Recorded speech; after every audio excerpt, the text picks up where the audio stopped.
Hey Brave Nation, welcome into today's episode of BraveHawk Talk on the Uncp Sports Network. I'm John Gross. This is already our 10th episode of BraveHawk Talk, and what an episode this is going to be. We have two big-time guests. We start off with the NFL Draft being this weekend with a UNCP draft hopeful. That's defensive tackle Dominique Davis of the UNC Pembroke football team. Dominique has a chance to make history this weekend.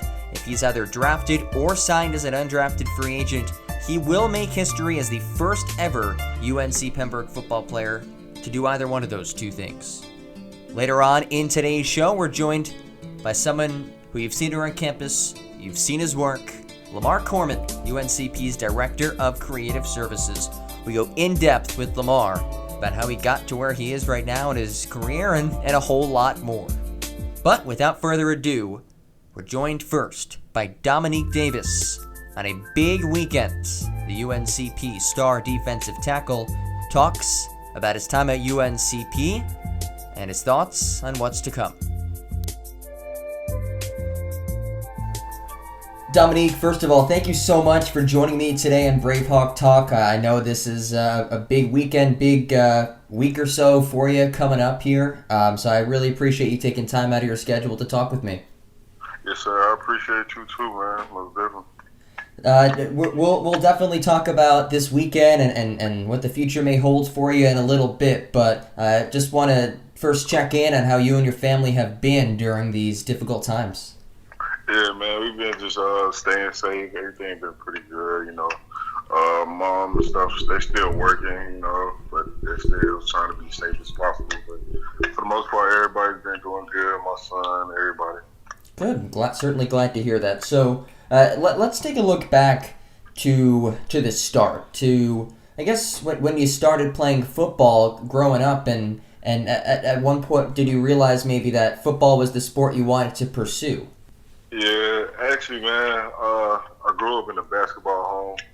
Not too many people play football like that, so I grew up playing basketball until I realized I wouldn't be that tall or whatever. So my stepdad at that point had told me he wanted me to play football, so he ended up putting me in Parks and Rec. I ended up started out playing O-line, and then I gradually switched to D-line because I wanted to make plays and stuff like that. From on up, played Parks and Rec. I ended up playing 1 year of middle school, but I didn't like it. I was so used to Parks and Rec, I ain't like middle school. So I ain't end up getting back to playing football till like my freshman year in high school.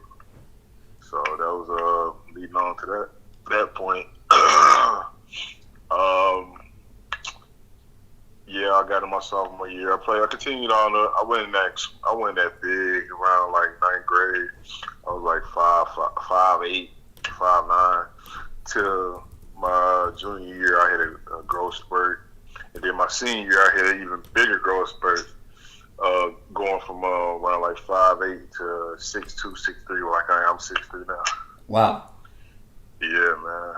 And just so our listeners know, at least this is according to your website, they have you listed at 6'3", 315. Is that about accurate? Yes, sir. Okay, 6'3", 315. So Yes, you make your way through high school. I know you started your career off at Shaw, but then you come into UNCP. When you look back at your UNCP career, what comes to mind? Man, just hard work, just grinding, man, just giving it my all. Like, it was a tough road at first. It was a tough road, but I just kept at it, man. That's the only way I know, is just to grind. So it ended up paying off. It paid off real well, you know. Things could have worked out better, you know, team as a unit wise, but you know, I'm just blessed to be in the position I am now and to see that everything was paying off. Now, this weekend, of course, being the NFL draft, and we'll talk a lot about this. I mean, there were scouts coming to practices, a lot of talk about you playing at the next level, and it's really a historic achievement for a UNCP player to even be in that conversation. But at what point did you realize that playing in the NFL was a possibility? Honestly, man, a lot of people probably ain't know it. Didn't really, some people, a lot of football players, the main goal is playing in the NFL, but it was just something I really knew that I wanted to do. And, everybody else may have not known it until, I have to show them. So probably around like junior pro day, when I got around, invited to my junior pro day or whatever, and it was actual NFL teams talking to me, it wasn't just a rumor anymore about, they got interest in me and stuff like that. I was face to face with them, actually talking to them, and they was actually talking about the strengths and weaknesses in my game, and like, I was just shocked. Like, they really took their time out to pay attention to me. A small school guy, Division II, a guy from transfer from Shaw University. Out of Northern, North Carolina. So it really means a lot to me. So that's how I felt about it. And you talk about meeting face-to-face with those scouts and representatives from NFL teams, and I know throughout this past season there were most, if not all, NFL teams sent somebody to take a look at you at a practice and talk to the coaches. So what's that like to know that, you're practicing right now, but there are NFL scouts watching me? Man, it was obviously I really try to, underplay in a way, because I always like to think things and never promise. I try to stay humble as possible, try to like it's not really going on. But it was a good experience, man. It was a great experience, meeting those guys and some of those guys that had actual NFL careers and telling me and stuff, talking to me and stuff, and seeing things in me. Like, it was a very good experience, man. It was very great. What were some of the things that maybe you learned from those conversations with the NFL teams?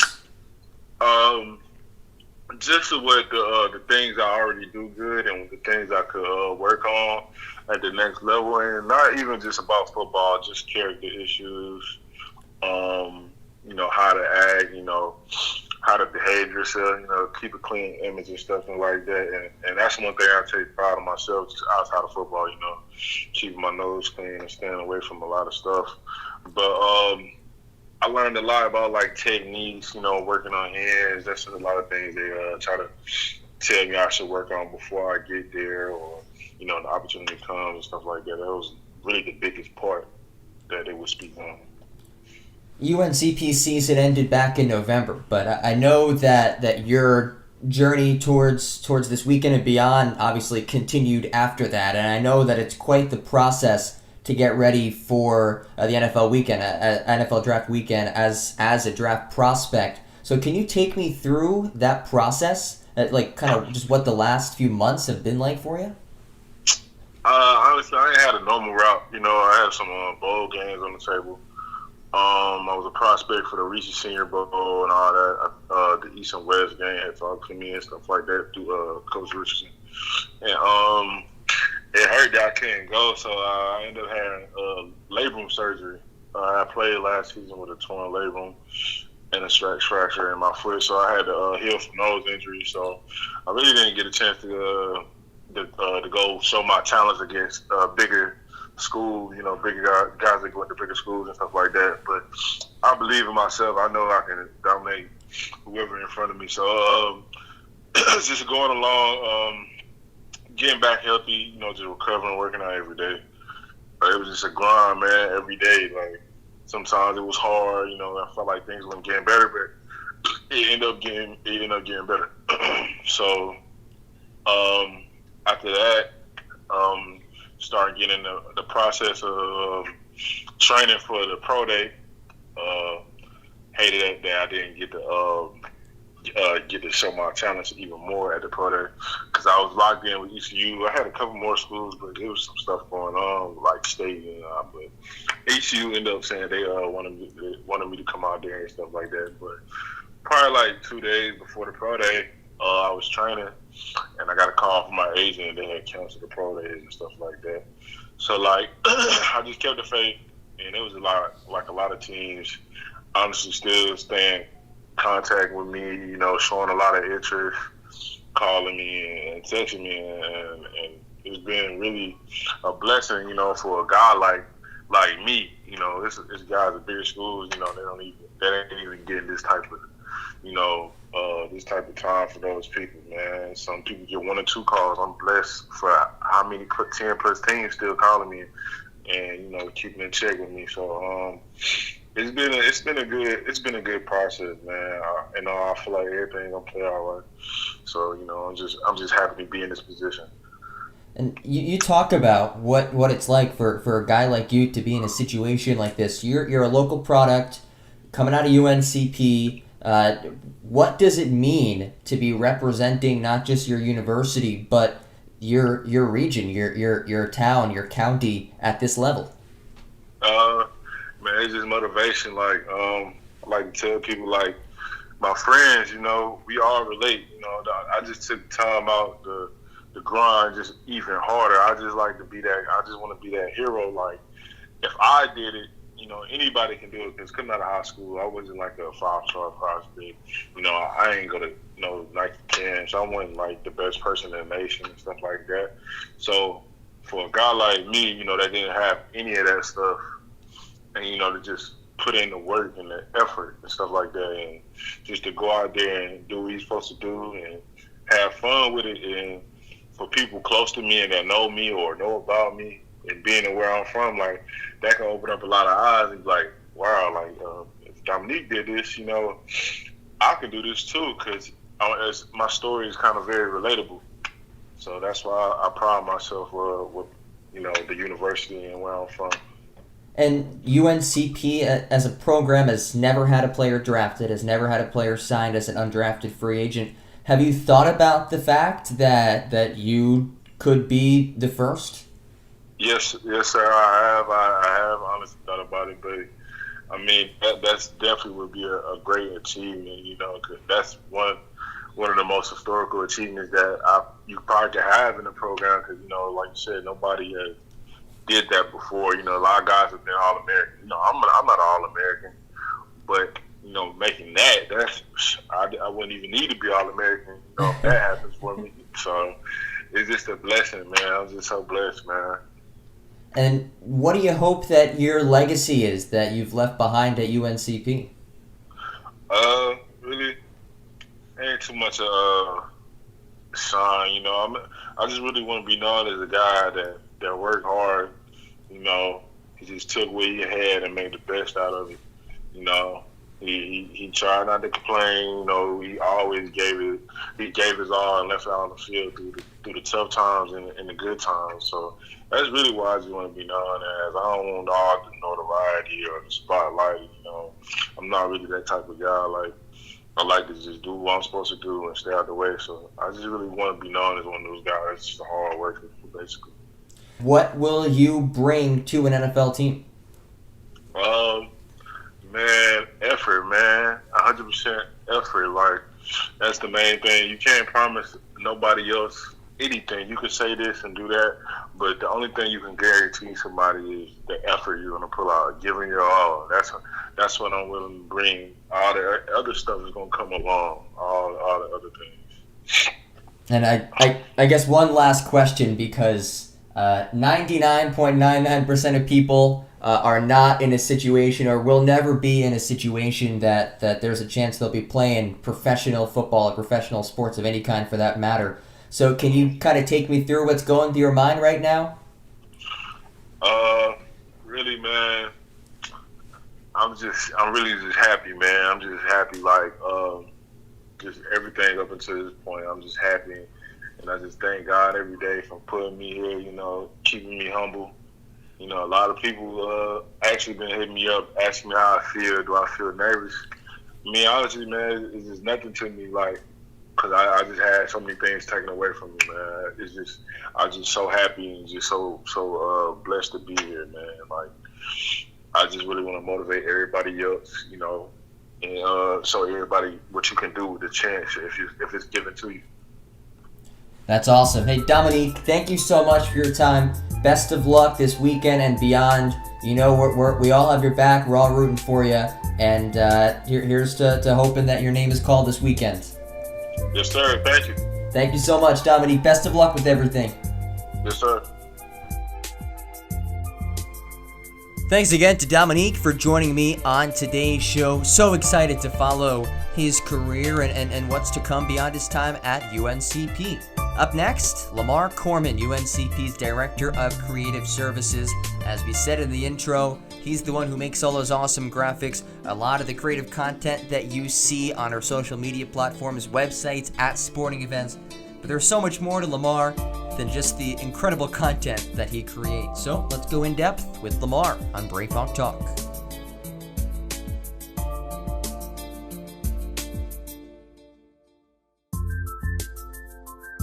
Lamar, first of all, thank you so much for joining me today in BraveHawk Talk. I know how busy you are these last few weeks. Maybe sports has stopped, but you certainly haven't, so thank you so much. How have you and your family been over the last few weeks with all this going on? We've been pretty good, just trying to maintain social distancing. And, luckily I have all of my work equipment at home, so I've been busy with a couple of assignments that I know that you're definitely aware of as well. Yeah. So, just trying to stay safe and trying to stay healthy. So. Absolutely. That's the most important thing right now. So let's take a look at your journey to UNCP. And I remember you told me a few months ago that when you were deciding between what colleges you wanted to attend, you wanted to go to a school that had football, right? Correct. Okay. Why was that so important to you? So I'm from Greensboro, North Carolina, and I grew up going to a lot of North Carolina A&T football games. So the football atmosphere was like very, very important to me. At the end of it all, it was between Pembroke and A&T. I did want to get away from home. And with some of my family being from New Bern, North Carolina, it's a little country down there. And it kind of I feel like Pembroke kind of felt like going back to New Bern almost. The family atmosphere, the good food. Unfortunately, Lumby Homecoming isn't going on this year. I'm a little upset about that one. I've heard about the food at Lumby Homecoming, and I've wanted to try it. Some of the best food that I've ever had. Collard sandwiches, collard wraps. Had to have the chow. But I could talk about the food all day. But I actually talked to the admissions counselor, Natalia Locklear at the time, and she kind of sold me on the deal of Pembroke, North Carolina, and really the football coming, just being able to see a startup program, and just with just the amazing atmosphere. And I know you've probably heard it 1,000 times, but the family atmosphere here is just awesome. So absolutely. So yeah, that's one of the reasons why I decided to come to UNC Pembroke. Yeah, that family atmosphere is real too. I remember when my first day here, I guess even before I started working, when my parents had just come down with me, Todd's like, you'll see, it's a family atmosphere. Everyone says that everywhere you go, but it's for real here. And yes, that's the truth. So when you came to UNCP, did you know that you wanted to work in sports? Oh, no, not at all. Actually, when I was in high school, I was on the business trackway. Pretty much I took pretty much every business class you could take except for accounting. Cause that's the one course that always gives me problems. But I everyone loves sports, right. But at the time I did not know that the type of work that the type of work that we do, I didn't know that it was an actual job. Mm-hmm. I just thought that you had people do work around sports, but I didn't know the intricate details that go into the behind the scenes work of sports. So just to answer your question, no, I did not even think remotely I would be anywhere in the sporting industry. And then what was the turning point that led you to working in sport, or wanting to work in sports at least? So this is probably one of my favorite stories ever, actually, because I think it just shows that if you follow your dreams, or you stay on the right track, things will work out. So believe it or not, I was actually working in a concession stand for a while. with my fraternity Phi Beta Sigma. We were doing a fundraiser. So our fundraiser throughout the season was to work in a concession stand, and we make a small little piece of change for our chapter. Well, at the time the guy's name was Craig Schaefer, and basically he was the director of marketing and promotions. So he kind of had a lot of things going on in the gym during basketball season, and I mean every time it's like you hear them call a timeout, but all of a sudden you start hearing cheering and excitement. So I'm like, okay, what's going on in there? And I found out, they're doing different type of promotions and different things to get the crowd engaged. So from that moment on, I said, hey, I don't care what I have to do. I'm trying to do that. So he brought me in slowly but surely. And during football season, fast forward to football season, another friend, her name was Bria Hall at the time. I believe she's married now, but she kind of put in a word for me as well, and I started to be able to work football, and that's when I really started to see the behind the scenes mechanisms of what really goes on in a football game. I found out about game ops. I found out about the real marketing and promotions, about the sponsorships, about the the script reads, and it amazed me that everything but the game is scripted. Yeah. Everything, the timeline, when certain things happen, everything amazed me. And after I had a taste of it, I was like, I have to get more. Like this is awesome. So from then on, I just started to work my way up. And at one point, Craig had left, and I didn't know what I was gonna do. I didn't know where I was gonna go or anything like that. But luckily, former athletic director Dan Kinney, I guess he saw me from a distance, and it just shows this for everybody out there. You never know who's watching you and how they're watching you.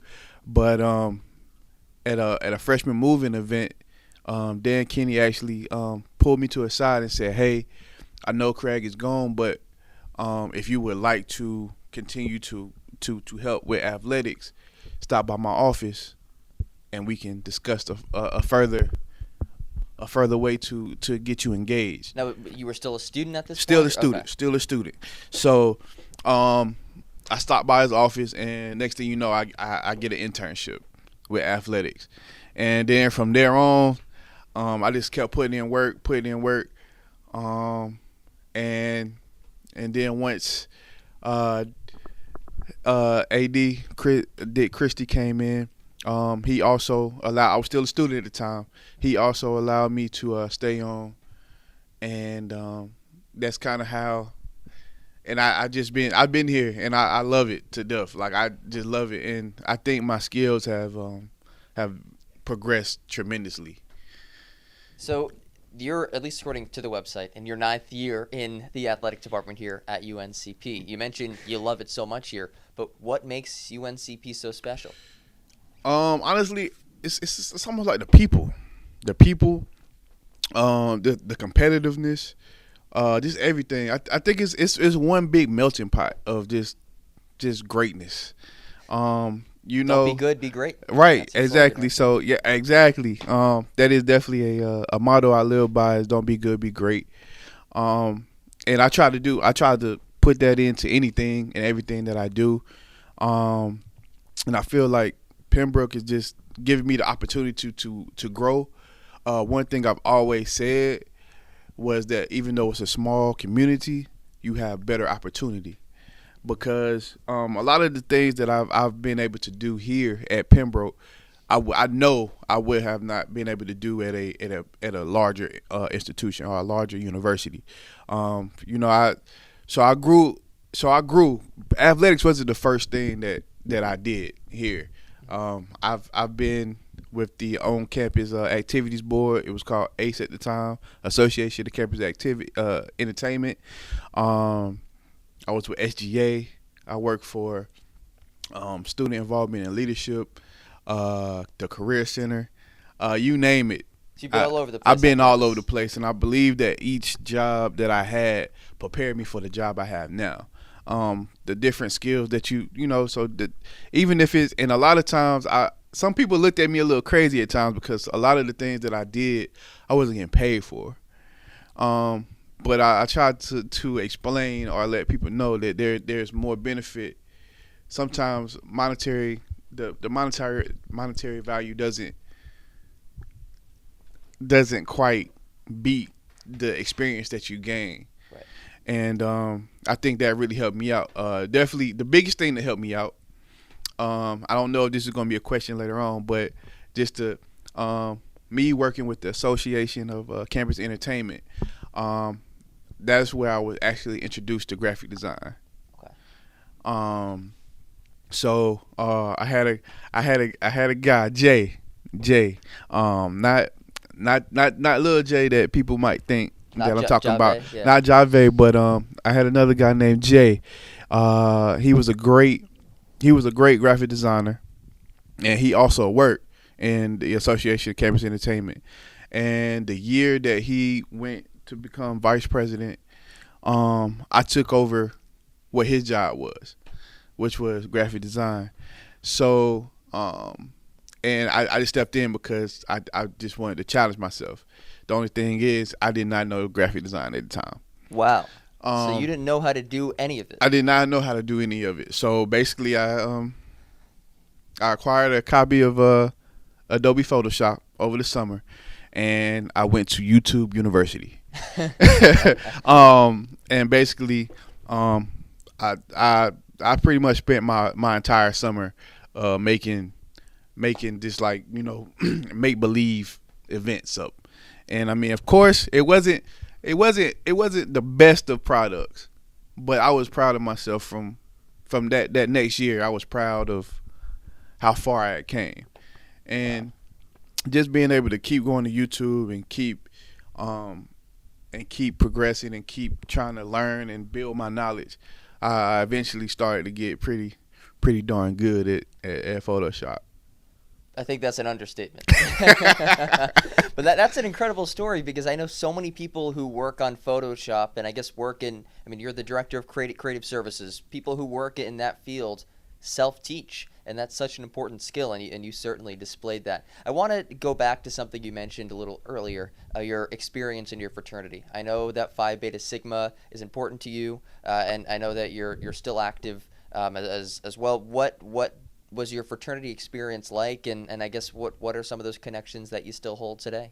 Wow. So my fraternity, Phi Beta Sigma Fraternity Incorporated, it's been a lifeline, and it hasn't even been just a lifeline from college. My father was also a member of Phi Beta Sigma Fraternity Incorporated, and he passed away in '99 from cancer. And from then on, like, I really saw what the word brotherhood meant. A lot of people reached out. A lot of people stayed around throughout me growing up and going to high school and going to middle and high school. One of my mentors, Dwayne Lewis, he was a big part of my life as far as just trying to make sure I stayed out of trouble. He was also my middle school guidance counselor, but he's also a member of Phi Beta Sigma Fraternity Incorporated as well. So he really kind of, him and a couple of other brothers in the Greensboro area really made sure that me and my younger brother, Nick, who's actually enrolled at Pembroke as well, we made sure that we stayed the right course. So when I got here, the same values, I could tell the same values were in the guys that were here before I even joined the fraternity. So once I joined, it just made my love for the fraternity that much bigger, because a lot of times you join an organization and you hear about like it's a brotherhood and this and the third, but sometimes it's not exemplified. Right. But I can honestly say that ever since I've joined the fraternity, it's helped me. It's helped me with communication skills. It's helped me with, this networking. It's helped me pretty much a lot of the skills that I know I probably wouldn't have. It's because of the fraternity, and just going to different conferences and meeting different individuals in the fraternity, and really, a lot of working professionals, and that's when you really see it's like, wow, you don't know me at all. Right. But you really brought me in like I was your brother for real. So that's when my eyes open, and it's like, okay. So now what I try to do now is just try to build the young men that we bring in now, and let them know that they're not alone. That you always will have a brother no matter where you go. Doesn't matter what your background is. Just know, and we just try to. I try to teach it to not only the brothers in my fraternity, but the brothers in all the fraternities, pretty much. I'm a social butterfly, definitely on campus. I'll talk to anybody. If they give me their ear, I'll talk to them. Just to, even if it's just 2-3 words. Hey, how you doing? I hope you're doing well. Have a great day.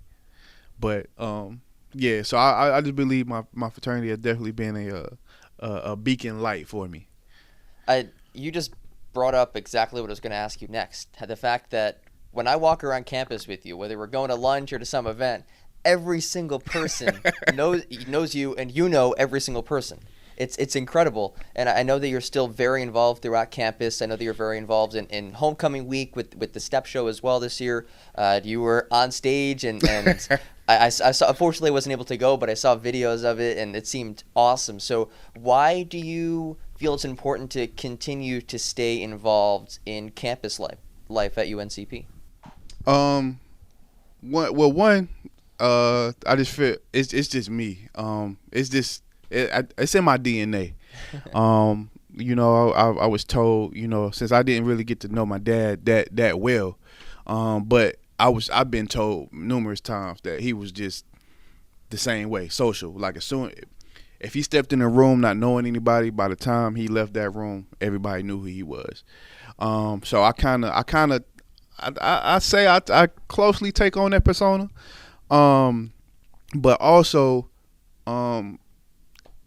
you never know what people are going through as well. Just to go back, even though it's, I'm not trying to get too deep, but mental illness is real, yeah. And just being people knowing that there's somebody out there, at least one person out there that they know they can talk to no matter what. I feel like that's very important for me, or just important in general.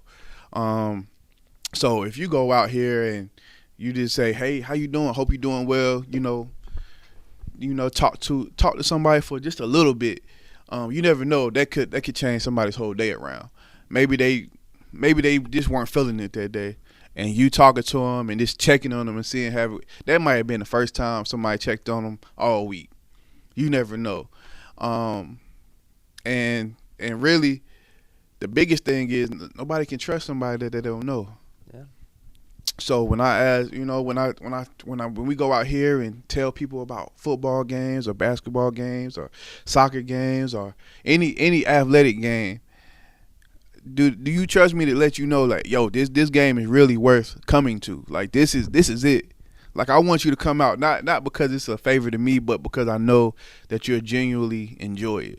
Right. Or it's just. I'm very invested in Pembroke. Like I said, I love it. And if I didn't love it, I wouldn't. When you love something, you don't just love the actual entity. You love everything about it. You love everything about it. You love the people. You love the student. Like, and if we want to be technical with everything, we won't be here without any student. Yeah.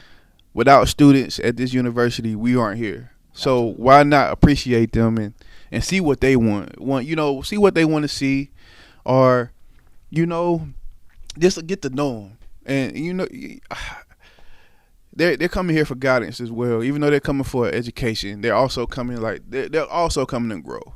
Yeah. And we've all been in their shoes before. sometimes we don't know what we doing. Midterms are coming. Talk to them, maybe calm their nerves a little bit, and then once you know these different offices, you can direct the student to an office like, hey, I see that you're going through some things. Hey, CAPS is right down here. You can definitely just go get checked out. Maybe everything's I know it's going a little crazy right now with midterms, and you might have some other personal stuff, or if you want to get involved or you're looking for a job, hey, let's go to the career center. They have job opportunities that can teach you more about handshake or student involvement and leadership, or campus engagement and leadership now. It's just different offices, and a lot of times these students don't know anything about like certain offices and what they do. So the only time they really get to know what each office or each person can do is through conversation. And I feel like with the technology age, face-to-face conversation is a lost Yes. a lost art. That's for sure. And you talk about your passion and your love for UNCP, and I mean, for those of our listeners who maybe don't know you personally, the few of them who don't know you, I mean, they've definitely seen your work, and obviously, just hearing this interview, they can tell. I see it every day. It's incredible, the work that you do here. I appreciate it. And you kind of just summed up your 9 years or plus at Pembroke in a few minutes there, but the diverse skill set and set of achievements that you've had at UNCP, is there one thing that you're most proud of? I would. The most one thing. That's hard because If you had to pick just if one. I had to pick one, I would definitely I would put my graphic design up there. Just because if I showed, like, if I could find a piece of work that I did when I first started compared to now, like my progress is skyrocketed. And the one thing that I try to do is I don't want to compete with any D2 team as far as, or any D2 university or college or university or anything, as far as it goes to graphic design. I don't want anybody to associate this with D2. I want them to say, okay, they're up there with the Duke and Carolinas. They're up there. They're putting out some quality content. And so I wanted to make, and the motto, don't just be good, be great. I mean, if I put something out there and I know it's not my all, that's all, I'm just being good at it. I want to put everything I have into something, so I'm gonna be great, and I'm gonna do whatever I can to not only excel myself, but to excel this university as well. Now, you again have such an incredible story to where you got to right now, and even just focusing on the graphic design thing, how much you've learned and progressed, like you said, throughout your years at UNCP. But if you were to talk to somebody who wants to get into the sports industry, whether it's through graphic design or creative services or just any aspect of the sports industry, what advice would you give them? Wow. The advice I would give, let me see. The best advice I would probably give is don't be afraid to fail. And that's kind of broad because you can't be afraid to reach out. So basically, a lot of times you hear like the worst thing somebody can say is no. Yeah. And I think without me, and I think it really, just from the story I told earlier, what would have happened if I was scared to go out and say, hey, can you teach me what you're doing out here? I probably wouldn't even be in this seat right now. But just going out and just reaching out, and if you really want to learn something, just ask somebody like, hey, how do you do that? How are you doing that? Like what? And I guess the new generation, I'm still trying to learn a little bit of the language myself, but they would say that you're in your bag. When the bigger your bag is, the better your bag will be. Yeah. As far as just your experience and hopefully just your overall skills. So just really not being afraid to fail. Because once you're afraid to fail, failure, the only way that you can succeed is through failure sometimes. Well, that's phenomenal advice. And I mean, as somebody who is just graduated college last year, I'm still early in the industry, and I definitely take that to heart. And even just last night, I was on a sports business Zoom meeting with some sports executives from some teams around the country, and that was the biggest piece of advice that they gave. Don't be afraid to fail. And they all gave stories of their failure and how it led into to positive. So that's great advice right there. I want to end with a question that this is the same question that I had asked Todd. Okay. And I know that you and Todd go way back, so I figured I'd throw this one your way as well. So the question is, what is something that is completely legal that just really, when you see it, just grinds your gears? I already know what Todd said. What did Todd Todd probably said something about mopeds. Yes. Nailed it. See? And Todd on the podcast said that Bull would know what his answer would be, and Bull didn't know right away. But Lamar, you clearly know Todd well. Oh yeah, he can't stand that. The one thing that's legal. Oh wow, that is very hard. That is very hard. I don't know because I don't know. One thing that's legal. I don't know. Is price gouging legal? Is what? Is price gouging legal? No, I don't think it is. I mean, Okay. at least during at this point in time, it's not supposed to be. I know that companies have been caught and okay, yeah, I'm about to say gotten in trouble for it. okay. I just want to make sure because that's one thing that really grinds my gears. I'm with you on that. That's messed up. That's as messed up as it gets. I don't know. I really, that's a hard question. I don't know because just sitting here, you trying to go through all the laws and regulations. I don't know what's legal that grinds my gears. I don't know. Well, we can count price gouging if Yeah. if you can't think of anything else. Let's do that. Let's do We'll that. go with that then. We'll go with that. It's no reason a case of water should be $20. Or in this day and age, toilet paper Right. should be that much money. No, see, she's Well, Lamar, if you think of something, tweet it out after this interview. We'll have this podcast up later today. Awesome. But thank you so much for joining me. This has been awesome. Really appreciate it. Yes, and sir. Thank you you. do such an awesome job. I've learned so much from working with you over this past year, and looking forward to work with you again down the road. Oh man, thank you. Just one last thing. Everybody out there, just remember, don't just be good, be great. There you have it. Lamar Courmon, UNCP, Director of Creative Services. That'll do it for today's episode of BraveHawk Talk. Thanks again to Dominique and Lamar for hopping on today's podcast. Thanks to all of you for listening to today's show. We'll be back on Monday with a new episode, but in the meantime, make sure to stay up to date on all things UNC Pembroke Athletics by visiting our website, uncpbraves.com.